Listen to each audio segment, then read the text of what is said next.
నమస్తే welcome to I dream news నేను మీ మాధురి జయప్రద ఈ పేరంటే తెలియని వారుండరు సినిమా రంగాన్ని ఓ ఊపు ఊపి రాజకీయ రంగంలోకి అడుగుపెట్టి రాజకీయంలో కూడా తనకంటూ ప్రత్యేక స్థానం కల్పించుకున్న అలనాటి నటి ఆమె హీరోయిన్ జయప్రద గురించి అయితే ప్రత్యేకంగా చెప్పుకో అవసరం లేదు ఎన్నో సూపర్ హిట్ చిత్రాల్లో నటించి స్టార్ హీరోయిన్ గా ఎదిగింది జయప్రద తెలుగుతో పాటు తమిళ హిందీ చిత్రాల్లో నటించి జాతీయ స్థాయిలో పాపులారిటీ సంపాదించుకుంది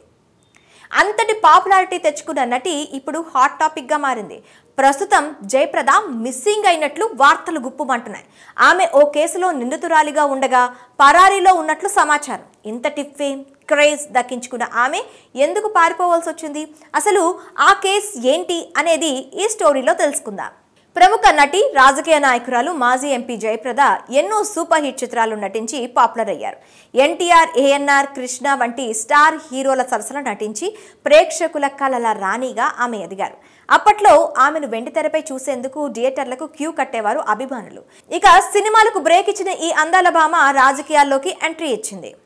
నిజానికి జయప్రద మన తెలుగు ప్రాంతానికి చెందిన వ్యక్తే అయినప్పటికీ యూపీలో సమాజ్వాదీ పార్టీ తరపున పోటీ చేసింది ఉత్తరప్రదేశ్లోని రాంపూర్ నుంచి జయప్రద 2 సార్లు ఎంపీగా గెలిచి రాజకీయంగా ప్రజలకు సేవలు అందిస్తూ వస్తోంది 2004 నుంచి 2014 వరకు ఉత్తరప్రదేశ్లోని రాంపూర్ నియోజకవర్గం నుంచి ఎంపీగా బాధ్యతలు నిర్వహించారు ఇక జయప్రద 2019 సార్వత్రిక ఎన్నికలకి ముందు సమాజ్వాదీ పార్టీ నుంచి బీజేపీలో చేరి రాంపూర్ నియోజకవర్గం నుంచి పోటీ చేసి ఓటమి పాలైంది ఇదిలా ఉంటే అసలు జయప్రద మిస్సింగ్ అనే వార్త వ్యాపించడానికి కారణం ఆమెపై జారీ అయిన non bailable arrest warrant 2019 Lok Sabha ఎన్నికల సమయంలో ఎన్నికల నియమావళిని ఉల్లంఘించిన కేసులో ఉత్తరప్రదేశ్లో ఆమె ప్రాతినిధ్యం వహించిన Rampur court non bailable warrant జారీ చేసింది ఈ ఎన్నికల్లో బీజేపీ తరపున బరిలో నిలిచిన జయప్రద కోడ్ అమల్లో ఉన్నా కూడా ఎన్నికల కోడ్ను ఉల్లంఘించి ఓ రోడ్డును ప్రారంభించారు అంతేకాకుండా పిప్లియాలో నిర్వహించిన బహిరంగ సభలో ఆమె అభ్యంతరకర వ్యాఖ్యలు చేశారు దీంతో అక్కడి పోలీస్ స్టేషన్లో ఆమెపై 2 కేసులు నమోదయ్యాయి ఇక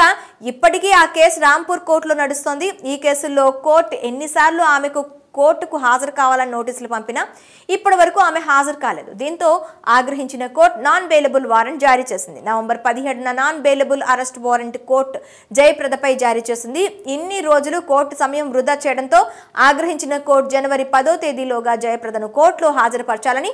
రాంపూర్ పోలీసులను కోర్టు ఆదేశించింది దీంతో రంగంలోకి దిగిన పోలీసులు ఆమె ఆచూకీ కోసం గాలిస్తున్నారు నటి జయప్రద కోసం ముంబై ఢిల్లీ